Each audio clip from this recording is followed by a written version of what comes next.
Stalin knew he had another secret disinformation weapon in his arsenal, a tactic called framing.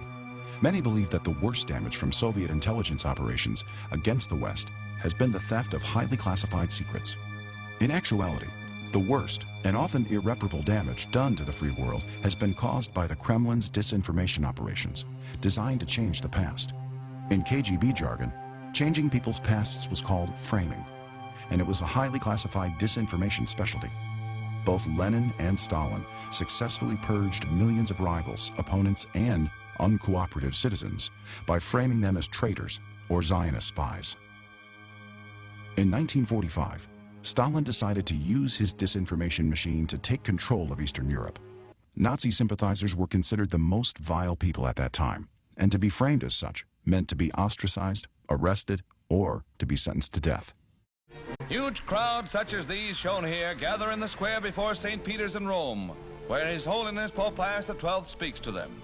This year, 400,000 listened intently to his solemn Easter message. In it, he warned the world that a time of serious crisis is at hand, and gravely cautioned his listeners against red factions who would seize power in Italy and deny Christianity its right to exist.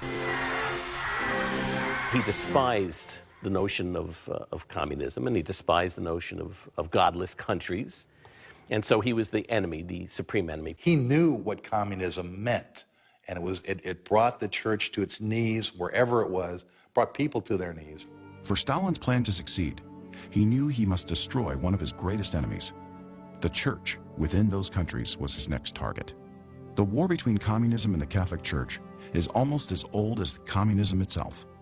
In Russia, Lenin killed thousands of priests and closed most churches to make Marxism-Leninism the country's sole religion. Most Americans and most people in the Western world do not understand what communism is about.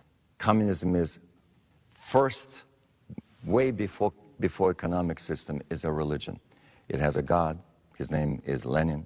It has a church, its name is the Communist Party of the USSR. It has its prophets, it has its rituals, it has its texts, it has the Bible, it has everything. Lenin is in you, Lenin is in me, Lenin is everywhere. So just substitute Jesus or God and you'll understand where it comes from. They stole everything from Judaism, actually. So I believed in my God. Lenin was the most important hero, the most important person in my childhood. I was willing to inform on my parents. I was a good patriot. I was willing to die to destroy imperialism in America. On June 3, 1945, Radio Moscow proclaimed that the leader of the Catholic Church, Pope Pius XII, had been Hitler's pope, insinuating that he had been an ally of the Nazis during World War II. This was the first salvo of a calculated operation designed to smear the reigning pope in the eyes of the world. Radio Moscow's insinuation fell flat as a pancake. Churchill called him the greatest man of our time, and Albert Einstein wrote, "Before I had not been interested in the church, but today I felt a great admiration for the church, which alone has had the courage to stand against the Hitlerian onslaught on liberty." In the 1960s, the Kremlin tried again with a new generation. Central to that framing effort, codenamed Operation Seat 12, was the 1963 theatrical play The Deputy, written by the leftist German playwright Rolf Hackut.